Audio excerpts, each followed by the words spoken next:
नमस्कार प्यारे विद्यार्थियों, मैं प्रिंस शर्मा आप सभी का स्वागत करता हूं यूट्यूब चैनल एग्जाम पंडित पे। प्यारे विद्यार्थियों, जैसा हम सिटिंग अरेंजमेंट पढ़ रहे हैं, सिटिंग अरेंजमेंट के अंदर हम लोगों ने लीनियर सिटिंग्स के बारे में डिस्कस किया था। लीनियर सिटिंग में भी हमने इन आउट के इंटरफेस को डिस्कस किया था। आज की क्लास का, जैसा आपने थंबनेल देखा होगा, सर्कल के रिगार्डेड हम डिस्कस करेंगे। सर्कल में भी हम इन और आउट, देखो हमने जो सिटिंग अभी जो लीनियर वाला डिस्कस किया था उसमें इन आउट और एक तरफ फेस को डिस्कशन किया था, वैसे ही आज की क्लास में हम सर्कुलर, सर्कल कह लीजिए, आप स्क्वायर कह लीजिए, आप रेक्टेंगल कह लीजिए, किसी भी ऐसे शेप के बारे में जिसमें इन और आउट फेस को क्वेश्चन देगा, हम उसके रिगार्डेड डिस्कशन करेंगे। इन्हें आप क्लोज्ड फिगर भी बोलते हैं, जैसा आपने फर्स्ट वीडियो में देखा होगा। भाई क्लोज्ड फिगर के अंदर इन और आउट के फेसिंग के केस, जब एक मान लीजिए सर्कल है, आप 6 मित्र 8 मित्र जितने भी हैं सब सेंटर को देखते हुए बैठ रहे हैं, तो प्यारे बच्चों जो आपका लेफ्ट है वो सभी का लेफ्ट है और जो आपका राइट है वो हर व्यक्ति के लिए राइट है, ये तो हम जानते हैं। परंतु सर्कुलर मोशन में लेफ्ट जो होता है वो होता है क्लॉकवाइज, जिधर घड़ी चलती है उधर लेफ्ट चलता है, और जिधर घड़ी रिटर्न मारती है, उल्टी हुड़ी मारती है, राइट होता है, वो एंटी क्लॉकवाइज होता है। आपके सामने बोर्ड पे आपको दिखाई भी दे रहा होगा। जैसे अगर कोई व्यक्ति यहां बैठा है तो यहां से वो घड़ी की दिशा में चलेगा तो लेफ्ट जा रहा है, घड़ी की उल्टी दिशा में चलेगा तो वो राइट जाएगा, ये आपको समझना है। देखिए ऐसे चलेगा तो वो राइट जा रहा है और यूं चलेगा तो वो लेफ्ट जा रहा है। पर्टिकुलर एक पर्सनैलिटी नहीं, हर पर्सनैलिटी के लिए ऐसा रहेगा। कब? जब सारे के सारे कहां देख रहे हैं, सेंटर की तरफ फेस कर रहे हैं। भले वो कोई एक व्यक्ति है, भले वो 4 व्यक्ति हैं, भले 8 हैं, भले 10, अगर सारे एक ही तरफ देख रहे हैं, अगर ऑल फेसिंग टू सेंटर का कंसेप्ट आपको देता है तो उस केस में लेफ्ट आपका चलता है क्लॉकवाइज और राइट चलता है एंटी क्लॉकवाइज। इस बात को आप ध्यान देके चलेंगे। बट अगर वो आपके साथ उल्टा कर देता है, अगर वो आपके साथ यूं कर देता है, some are facing to centre, rest are facing away, इस केस के अंदर कि कुछ सेंटर में देखते हैं और कुछ सेंटर के बाहर देखते हैं, इस केस में आप वही चीज अप्लाई करेंगे। आपको कंफर्मेशन तो है नहीं कि किसका फेस कहां है, तो ऐसे केसेस के अंदर आप सबसे पहला पॉइंट वही, start from one whose face you know, हमेशा उस बंदे से शुरू करेंगे जिसका आपको फेस पता है। चलिए जी, जिसका पता है उसी से शुरू करना है। बट अगर ये लिखा होगा they are facing to each other, वह एक दूसरे को देखते हैं। अगर कोई दो व्यक्ति एक दूसरे को देखते हैं तो इनडायरेक्ट वे में मतलब यही है कि वो दोनों कहां देख रहे हैं, सेंटर में। तो इस बात का मतलब ये होता है कि वो दोनों सेंटर में देख रहे हैं। अगर यहां पे लिखता है they are facing away to each other, तो इस केस का मतलब ये होता है कि या तो वो दोनों एक दूसरे के अपोज में देख रहे हैं या वो दोनों अपोजिट डायरेक्शन में देख रहे हैं। तो इस तरह से आप इस चीज को ध्यान में रखेंगे। बाकी सारा कंसेप्ट वैसा ही चलेगा। बेसिक राउंड में बस इतनी सी बात याद रखनी है, जब सारे सेंटर में देखते हैं तो लेफ्ट चलता है घड़ी की दिशा में क्लॉकवाइज और राइट चलता है एंटी क्लॉकवाइज, उल्टा। ठीक है जी। और अगर सब अंदर देखते हैं कुछ बाहर देखते हैं, उस केस के अंदर या तो उससे स्टार्ट करना है जिसका फेस आपको गिवन है, डिस्क्राइब्ड है, नहीं तो आपको इस तरह से इंफॉर्मेशन में दिया होगा, आप उन क्लू पॉइंट को पकड़ के क्वेश्चन को ड्रॉ किया करेंगे। रेस्ट काम आपका वही है, आपको हमेशा पहले पूरी स्टेटमेंट को पढ़ना है, स्क्रीन से पेपर पे लेके आना है और जिससे ज्यादा इंफॉर्मेशन है उस पर्सनैलिटी को बिठाते हुए आपके क्वेश्चन को आपको बनाना है। तो चलिए बिना रुके बिना देरी किए अब क्वेश्चनों के साथ इसकी प्रैक्टिस करते हैं। थोड़ा सा प्री लेवल के क्वेश्चनों को लेके, अभी जैसा कि हमने सिटिंग अरेंजमेंट का मैंने सीरीज शुरू किया है और धीरे धीरे मैं आपको हर टाइप के क्वेश्चंस के साथ डिस्कस करवाऊंगा। तो बिना देरी करे, बिना इंतजार करवाए टेक्निकल टीम से कहूंगा फर्स्ट क्वेश्चन आपके सामने डिस्प्ले में डालें। अब देखो बेटा, पहला क्वेश्चन है 7 person sitting around a circle facing to centre and playing cards. देखो अब आपको क्या दे दिया, 7 personality facing to centre playing cards.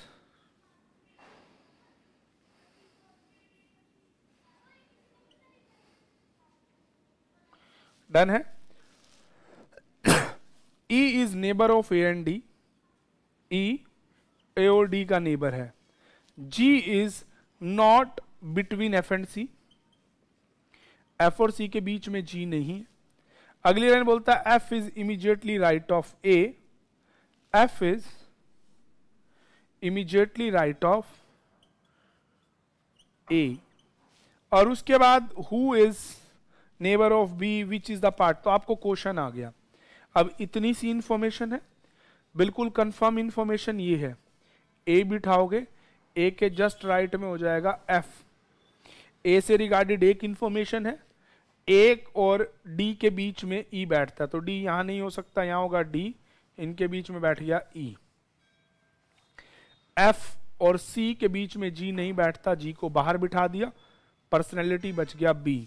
अब पहला क्वेश्चन है who are the neighbour of B, that is C and F, तो आंसर इसका हो जाएगा सेकंड वन। नेक्स्ट क्वेश्चन आपसे अराइज करता है which pair has that second person sitting immediately right of first. ये समझने वाली बात है। आपको नीचे पेयर दे दिया जैसे सी बी, समझना इस बात को, D G E A B. अब आपको कहता है second person is immediately right of first, तो क्या सी के राइट में है, लेफ्ट में है? डी के राइट में है, नहीं, डी के लेफ्ट में है। ई के राइट में ए है, बिल्कुल एग्जैक्ट, ई के राइट में ए है, तो इसका आंसर हो जाएगा ऑप्शन सी। ऐसे ही which of the person that left right in the order as given, तो देख लीजिए सी डी जी नहीं, ये ऑर्डर में नहीं है, ई डी जी, तो आप इसको चेक कर लो, शायद ये ई डी जी ही लेफ्ट वाले ऑर्डर में, आंसर 2 हो जाएगा। What is the position of F, F की पोजीशन पूछ रखी है, इमीडिएटली राइट ऑफ ए है, लेफ्ट नहीं है, इमीडिएटली लेफ्ट ऑफ बी है, राइट ऑफ नहीं है, second to the right of C, C के सेकंड लेफ्ट में है, third to the left of D, D के थर्ड लेफ्ट में है, नहीं, तो नन ऑफ दीज इसका आंसर हो जाएगा। Which doesn't have to be pair adjacent to each other, नीचे ऑप्शन में वो बताना है कि कौन सा पेयर एडजेसेंट में नहीं है, ए बी वाला पेयर एडजेसेंट में नहीं है, इसका आंसर ए हो जाएगा। तो एक बार क्वेश्चन बनाने के बाद आंसर्स देने में आपको देरी नहीं लगेगी। आपने देखा भी कि मैंने 3 इंफॉर्मेशन को पकड़ा और जैसे उसने बोला क्वेश्चन को ड्रॉ कर दिया। अब all are facing to centre था प्यारे बच्चों, तो मैंने अपने ही लेफ्ट को लेफ्ट माना, अपने ही राइट को राइट माना, और दूसरा पॉइंट लेफ्ट मैंने चलाया क्लॉकवाइज और राइट चलाया एंटी क्लॉकवाइज। टेक्निकल टीम से कहूंगा अगला क्वेश्चन डिस्प्ले में रखें। MNOP सिटिंग अराउंड, अब कितने लोग हैं आपके पास? 8, सारे सर्कल में बैठे हैं और फेसिंग टू सेंटर है, तो आप वही फेसिंग टू सेंटर का कंसेप्ट लीजिए, सब 8 के 8 ड्रॉ कर लीजिए।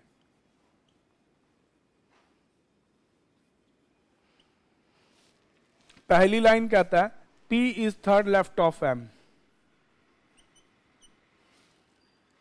And second to the right of T, N is second right of, N is second to the right of P। आपको कहता है N is, एंड लगा दिया ना, ये 1 मिनट, ठीक है, पहले वाला हो गया था। अगली लाइन थी R is second to the right of W, R is second to the right of W। who N के लिए हो जाएगा, W के लिए हो जाएगा who is second right of M। ये चीज आप अपने दिमाग में रख के चलिएगा, who हमेशा सेकंड पर्सनैलिटी के लिए काम किया करेगा, एंड हमेशा फर्स्ट पर्सनैलिटी के लिए काम किया करेगा। इस चीज को अपने दिमाग में रख के चलना है। एंड के साथ बट और वाइल काम करते हैं, हु के साथ हुम और हुज काम करते हैं। जिस भी बच्चे को इस कंसेप्ट को ना समझ आए तो डिस्क्रिप्शन में रैंकिंग के कंसेप्ट का वीडियो मिलेगा, वहां पे हु और एंड विद एग्जांपल बहुत बढ़िया से बता रखा हुआ है। अब आपको दे रखा है F is not immediate neighbour of P, F P का पड़ोसी नहीं है। एम से शुरू करते हैं, एम के थर्ड लेफ्ट 1 2 3 पी है, एम के सेकंड राइट में डब्ल्यू है, पी के सेकंड राइट में एन है, पी को टी के सेकंड राइट में होना है तो यहां टी हो जाएगा, टी का सेकंड राइट पी हो जाएगा। आर डब्ल्यू के सेकंड राइट में, ये रहा डब्ल्यू 1 और 2 सेकंड राइट में हो गया आर, पी एफ का पड़ोसी नहीं है, एफ आ जाएगा यहां। पर्सनैलिटी आपका बच गया एच, एच बच गया ना, हाँ तो ये बन गया आपका क्वेश्चन पहला, who is immediately right of P, P के बिल्कुल इमीडिएट राइट में एच बैठा है, ऑप्शन 1 हो जाएगा। Who is immediately right of H, H के इमीडिएट राइट में एन बैठा है, इसका आंसर आपका हो जाएगा नन ऑफ दीज। अगला क्वेश्चन है आपको, who is immediately left of R, R के इमीडिएट लेफ्ट में टी बैठा हुआ है। अगले वाले में कहता है who is third left right of H, यहां H third right 1 2 3 that is F, इसका एफ हो जाएगा। Who is second to the left of F, F के सेकंड लेफ्ट वाला एन हो जाएगा। अगले वाले में कहता है in which first person is between the second and third, तो क्या एन एच और एम के बीच में बैठा है, हाँ बिल्कुल पहला पेयर ही इसका आंसर हो जाएगा। तो इस तरह से आप क्वेश्चनों के आंसर सेकंडों में दे पाएंगे। टेक्निकल टीम से कहूंगा बिना देरी किए अगले प्रश्न आपके सामने डिस्प्ले में डालें। प्यारे बच्चों कुछ भी नहीं करना, इन और आउट का, चाहे सर्कल हो, चाहे स्क्वायर हो, चाहे ट्रायंगल हो, चाहे रेक्टेंगल हो, जब सारे सेंटर की तरफ देखते होते हैं तो उस केस के अंदर आपको यही कंसेप्ट अप्लाई करना है। अब आपको फिर 8 पर्सनालिटी के लिए दिया, टेक्निकल टीम को कहूंगा थोड़ा क्वेश्चन को जूम कर दे, कोई बड़ी बात नहीं है। 8 पर्सनालिटी बस आपने मार्क कर लिया। अब आपको कहता है कि 8 are sitting around centre, F is immediately right of D, F immediate right है तो सिर्फ राइट लिखा जाएगा, डी एंड थर्ड, एंड हो गया एफ के लिए, F third to the left of A, G is third to the left of D, G is third to the left of D, G is third to the left of D, who doesn't sit next of E, तो D ई का next neighbour नहीं है। उसके बाद कहता है B is next to G, B जो है वो जी का नेक्स्ट है, मतलब लेफ्ट भी हो सकता है right, but not to the D, तो मतलब बी डी का पड़ोसी नहीं है।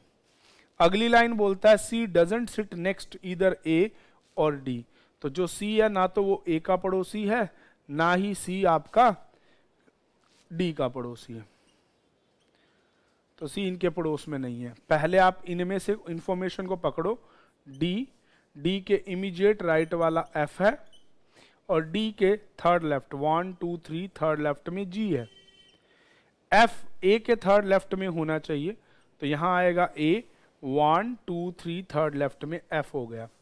अब आपको क्या रखा है, डी के पड़ोस में ई नहीं बैठ सकता, ठीक है। अब डी के पड़ोस में कौन कौन नहीं बैठ सकता आपको वो देखना है। सबसे पहली बात, डी के पड़ोस में ई नहीं बैठ सकता, E is not immediate to B that, ना यहाँ पे ई बैठ सकता है ना यहाँ पे बी बैठ सकता है, ठीक है जी। और बी जी का पड़ोसी है, बी जी का पड़ोसी है तो बी कन्फर्मली यहां आ जाएगा, ये हो गया आपको। अब ई और बी यहां नहीं बैठ सकते तो ई के लिए ये मना हो गया। डी के पड़ोस में सी भी नहीं बैठ सकता और सी ए के पड़ोस में भी नहीं बैठ सकता, तो सी के लिए कंफर्म सीट आ गई ये। अब ई यहां नहीं बैठ सकता तो ई व्यक्ति बैठेगा यहां। अब पर्सनैलिटी आपका बच गया A B C D E F G और एच।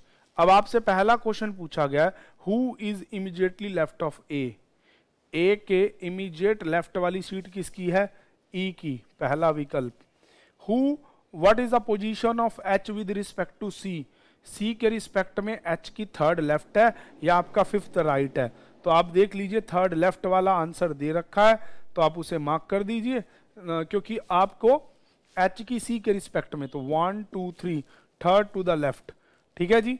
अगला क्वेश्चन कहता है which of the following pair sitting between D and G, तो डी और जी के बीच में कौन बैठा है, बी और एच बैठा, ऑप्शन नंबर 3 हो जाएगा। अगला कहता है starting from the position of as position right all that in alphabetically order clockwise, तो A B C D E F G और एच लिख दिए। तो which one doesn't belongs to the group, अब ग्रुप से कौन बिलोंग नहीं करता है? एफ एच, एफ ने सीट बदल दी, एच ने भी बदल दी। जी ई, जी ने भी बदल दी, ई ने भी बदल दी। अगली बोलता है सी डी, सी ने नहीं बदली, डी ने बदली हुई है। बी जी, बी और जी बदले हुए हैं।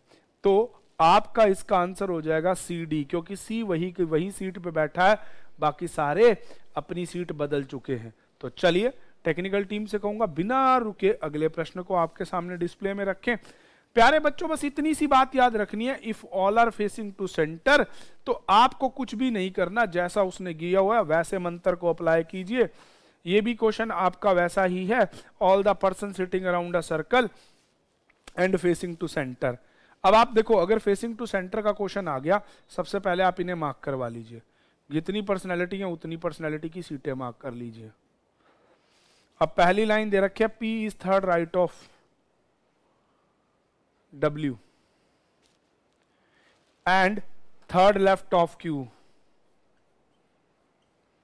अगली लाइन दे रखा है S is second to the right of T, V is second to the left of R, T is not neighbor of Q, while U is neither U and W's neighbor, जबकि जब W और T का neighbour नहीं है। अब आपको दे दिया, सबसे पहले W बिठाओ, W का 1 2 3 यहां आएगा P, Q के थर्ड लेफ्ट में यहां बैठेगा Q, 1 2 3 लेफ्ट में P। अब उसके बाद आपको कहता है Q के पड़ोस में T नहीं बैठ सकता, T यहां नहीं बैठ सकता, और T के सेकंड राइट में आपका R होना चाहिए। T यहां बैठेगा 1 और 2, पहले कोई बैठा है, T यहां बैठेगा 1 और 2, तो कन्फर्मली T यहां बैठेगा और सेकंड राइट वाली सीट R को मिलेगी। ये चीज आपको समझ के, T के सेकंड राइट में S था, सॉरी ये रहा। अगला कहता है कि V आपका जो है वो R के सेकंड लेफ्ट में है, पर R के रिगार्डेड नहीं है। अब आपकी इंफॉर्मेशन ये आ गई, U ना तो T का पड़ोसी है ना ही W का, तो U आ जाएगा यहां पे, T Q का पड़ोसी नहीं है। अब V कहाँ होना चाहिए? R के सेकंड लेफ्ट में V, तो ये बन गई आपकी information. Who is second to the left of V के सेकंड लेफ्ट में U है, आंसर 3 मार्क कर देंगे। Who is sitting between U and P, U और P के बीच में S बैठा है, ऑप्शन 1 मार्क कर देंगे। Starting from the P right all in a sitting arrangement, how many note change their seat, तो P Q R S T U V sorry, हाँ, तो आपके कितने लोगों ने अपनी सीट नहीं बदली? एक सिर्फ R ने अपनी सीट नहीं बदली, क्योंकि P को इंक्लूड नहीं करना, इसीलिए ओनली 1 आंसर दिया जाएगा। विच of the pair has 1 person between counting the clockwise direction, तो ये नॉर्मल है, 4 एक वे में, W और T एक वे में एक जैसे हैं, तो आप देख लीजिए W और T किस वे में एक जैसे हैं, उनके बीच में एक व्यक्ति है। P और U में भी एक व्यक्ति है। अगला आपको कहता है Q और S, उसमें भी एक व्यक्ति है। R और P इनमें भी एक व्यक्ति है, पर P और Q में 2 व्यक्ति हैं, तो ये एक अलग ग्रुप हो जाएगा और बाकी एक अलग ग्रुप हो जाएगा। टेक्निकल टीम से कहूंगा अगला क्वेश्चन डिस्प्ले में आपके सामने रखें। तो देखा बच्चों, आपने इसमें all are facing to centre के क्वेश्चन है। अगला क्वेश्चन आप स्क्रीनशॉट बना लीजिए, क्योंकि इसमें भी फेसिंग टू सेंटर है। टेक्निकल टीम से कहूंगा नेक्स्ट क्वेश्चन देखिए जिसमें फेसिंग अवे टू सेंटर हो।